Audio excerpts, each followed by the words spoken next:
September 12th, 1962. President John F. Kennedy visited Houston, Texas, Rice University to be specific, and he was there to deliver a momentous speech. He challenged a nation and the world to put a man on the moon. Just think about how audacious that was, especially given the limitations of the technology at the time. Today, each of us has more computing power on the phones in our pockets, and we use those to put cat whiskers on our selfies. President Kennedy, JFK, challenged us to do something more. And in the audience that day, amid the thousands of people there to listen to the president, was a young college freshman, just a few weeks into his studies at Rice University. His name, Paul Farmer, my dad. Fast forward about 20 years. I'd been born, and we lived in Pittsburgh, Pennsylvania. This is where I grew up. Beautiful place, wonderful people. And if you go to Pittsburgh today, you'll see a glittering skyline. It's a wonderful place to visit. I highly recommend it. It's been named one of America's most livable cities. But that wasn't always the case. You see, Pittsburgh, for most of its history, for generations, has been the Steel City. And that meant it was dirty. It was unpleasant. It was a place that Charles Dickens is said to have called hell with the lid off. Hell with the lid off. And people thought that was the price of progress. They thought that was just what it had to be successful. During World War II, it was known as the arsenal of democracy because it supplied the steel that helped win the war.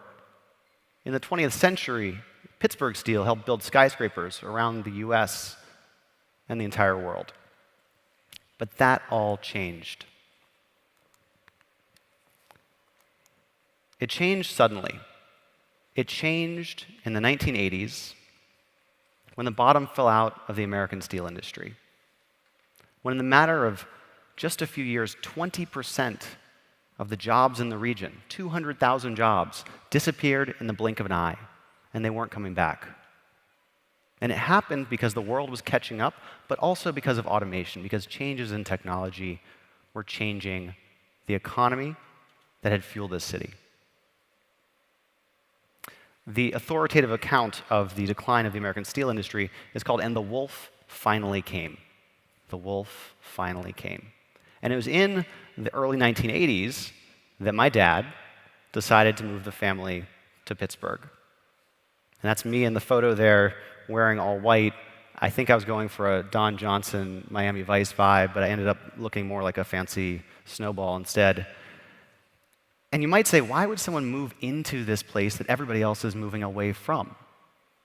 But my dad realized that his skill set was needed. He went to a place where he was rare. And I think that's an important lesson for all of us.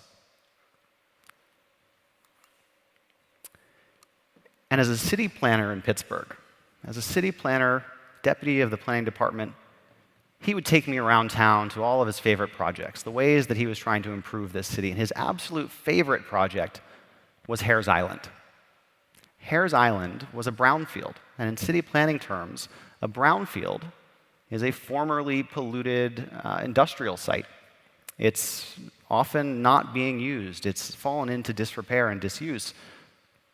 They're the hardest projects. That's what brownfields are. And so Hares Island was this 42-acre island just 2 miles upriver from downtown Pittsburgh. And Hares Island had been a way station for livestock going from the East Coast to the Midwest. And they would take the cows out of the train cars, and they would graze, and they would slaughter some of them for the local butcher markets, and the rest would go on. New technology disrupted this, and that new technology was refrigeration. And when they had refrigerated train cars, suddenly this was no longer needed. So for a few decades, this island, this prime piece of real estate, if you just think about location, this island sat empty. And a lot of people were excited just not to have this smelly, gross business going on anymore. And some local businessmen offered to put up some warehouses and give the mayor a quick win. He could check some boxes, do a ribbon cutting. But my dad had a different vision. He had a different vision for this island. He saw what it could be. He wasn't limited by what it had been before. And people told him he was crazy. But he went about winning the support of the mayor. He won the support of colleagues, of people in business. And they worked together to, over the course of a decade, turn Hares Island into a place that people wanted to live and work and play. A place that showed what could be done with a brownfield, not limited by its history, only limited by its potential. And in my career, what I've realized is that brownfields don't need to be limited to these physical industrial sites. Instead, we can think of brownfields in a variety of ways, all throughout society. They're organizational, they are societal, they're economic, they're even technological. And I'm going to explain to you what I mean by this. Let's start with government innovation. This phrase might seem like an oxymoron to some. I'm here to tell you it's not. In 2012, when I was working in the Obama White House, we started the Presidential Innovation Fellows program. And the idea was simple: to bring in talented innovators and technologists into government agencies to apply the approaches that had worked so well in the startup community. And so we did that. In the matter of months, in 6 months, we identified problems, we brought in the people, partnered them with civil servants, and tested solutions to find out whether we were on the right track or not. We did things like saved 30% on foreign aid payments when they were moved from cash to electronic. We streamlined the procurement process, showed that we could save up to 41% when we included small businesses and gave them a more lightweight approach to the bidding process. And we were talking about a federal IT spend of over $80 billion per year. And that IT spend includes projects, 94% of which come in late, over budget, or both. 40% of federal IT projects never even see the light of day. So that's the situation we were dealing with. And the progress that we showed could be made convinced a lot of people, including President Obama. And he saw the potential here, and he said, let's scale this up. We need more of this. We need this to be applied more broadly throughout government. So we created the US Digital Service in 18F to do exactly that. And over the course of about 5 years, we had hundreds of technologists come into government to apply their 21st century skills for public good. What did they do? They did things like helping cancer patients get access to medical trials. They helped veterans get access to benefits. They saved billions of dollars, I repeat, they saved billions of dollars, and in the process made government easier to use and interact with, and they literally saved lives. And this isn't just happening in the United States, this is an international phenomenon. The Government Digital Service in the UK has been a pioneer. In France, inspired by the Presidential Innovation Fellows, the French government created the Entrepreneurs d'Intérêt Général. Singapore has GovTech. Our neighbors to the north created the Canadian Digital Service, which is run by a former Presidential Innovation Fellow. Mexico has run the Agentes de Innovación. Puerto Rico recently stood up its Innovation and Technology Service. And GovTech Poland is the most recent addition to the bunch. Thousands of people worldwide, a movement using technology to improve government. Now, brownfields aren't only within organizations. They're also societal and economic.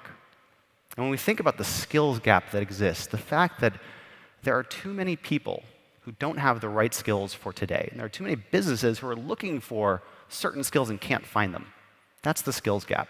And so Microsoft created, in collaboration with local government, Tech Jobs Academy to solve this problem, to help people who were unemployed and underemployed but were smart and capable, just didn't have the money or the information. We gave them a program that could get them those 21st century skills. And the place to start is by identifying what those needs are, talking to industry. And so one of the things that was clearly needed, cloud and server administration. As companies and organizations transform, use the cloud and artificial intelligence to achieve more, they need people who understand these platforms. And so that's what we train people in, a combination of hard skills and soft skills, 1,000 hours of training in total. These intensive 4 months of full-time training did their job. They helped people like Lum. Lum was a war refugee from Vietnam. He'd grown up in New York City. His whole family held blue-collar jobs. And Lum went to college, but he had to drop out because he couldn't afford it anymore. When this program came along, it allowed him to have the career he'd always wanted. And Lum's not the only one. 94% of the graduates of Tech Jobs Academy who looked for jobs got them. And the average salaries, the average income went from below $9,000 a year to around $50,000 a year. 5x, quintuple the income after 4 months of training. This is what's possible, and nobody exemplifies this better than April. You see, April was in an abusive relationship. And she decided enough was enough, and it was time to leave. And so she took her kids and she moved into a women's shelter. And there she was working, she was going to school on the side, she was raising her kids, and she could never break through. And Tech Jobs Academy gave her the skills to transform her life. April now has not only a job, she has a multi-year contract. She has an apartment. She has health benefits for herself and her family. Her life is incredibly different from what it was before. She's now the project manager delivering Wi-Fi, free Wi-Fi, to the largest public housing complex in North America. It's a story that sounds impossible, but it's true. And it's not just our organizations, our societies, and our economies. Our technologies need to be transformed as well. Those foundational technologies upon which we all rely. This is what we call digital transformation. And so there are a lot of organizations that actually have piles of paper in warehouses. That's an extreme. But there are a lot of other organizations that are still dealing with on-premises servers, haven't figured out how to utilize the cloud, how to utilize the newest technologies to achieve whatever their mission might be. And so that's why we've simplified this process, we at Microsoft, to figure out what do you need to do. And the good news is that there is this little startup called Microsoft that exists to help people do that. And it's not just Microsoft, there are lots of organizations, but the fundamental idea is how can every person and every organization on the planet do more? What tools do they need? What platforms do they need to build better and faster, to do their jobs the way they could only dream of doing 5 or 10 years ago? And so we look at the different kinds of brownfields that exist. And my argument is that this brownfield mentality should not be isolated to city planning where it was coined. But we should think about this throughout everything that we do. Because brownfields are all around us. They're everywhere we look. We just have to recognize them as such. We need to respect differing opinions because a diverse team gets better outcomes. That's what research shows. And so we need to make sure that we're taking people in because none of the things I've described to you were accomplished by one person alone, and none of them were accomplished by a group of like-minded people. There will be disagreements when you do something hard. That's the reality, and we need to respect that. We need technologists at the table. This is the 21st century, and in the 21st century, if the technology doesn't work, the policy doesn't work. And so we need technologists not just to execute after the planning is done, we need them at the table from the very beginning, to be a part of the planning, to be part of imagining what's possible. And listen to users. No one knows the problem better than the people who deal with it every single day. Listening to them can be the difference between success and failure. Every time I stepped foot in the Oval Office, President Obama had this plaque on his desk that reads, "Hard things are hard." That's what he was reminding himself. But implied is that hard things are worth doing. Hard things are worth doing. And so I think back to my first memories of a hard thing. It was Hares Island. It was that island that I remembered seeing, walking on when I was 7, 8 years old.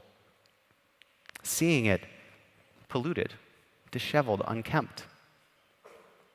And that was when people were telling my dad and the people he was working with, why bother? Give up. This is too hard. But they did the work anyway. They didn't listen to the naysayers. They had a vision. They built a team. They stuck to it when the going got tough. And this is Hares Island today. A place with in-demand townhomes, with bike paths, with parks, with restaurants and marinas, even 21st century manufacturing. This is what a brownfield can be. And this all goes back to that sweltering September day in Houston, Texas in 1962. JFK, who we would lose little more than a year later, JFK expressed a mindset that my dad kept with him throughout his career. And he passed that mindset on to me, and now I'm sharing it with you. As JFK said, we choose to go to the moon.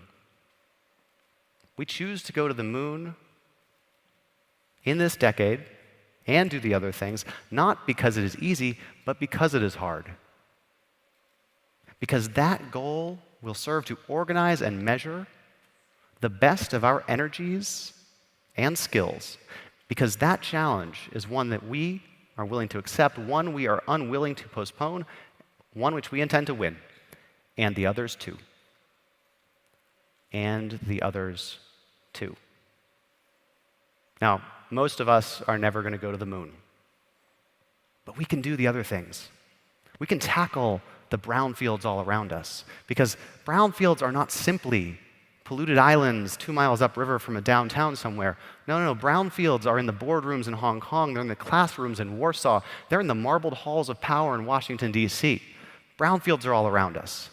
That is our challenge. That's what we need to step up and use our 21st century tools, the technology at our disposal, to lift these brownfields closer to their potential, and in the process, maybe we can lift ourselves closer to our own.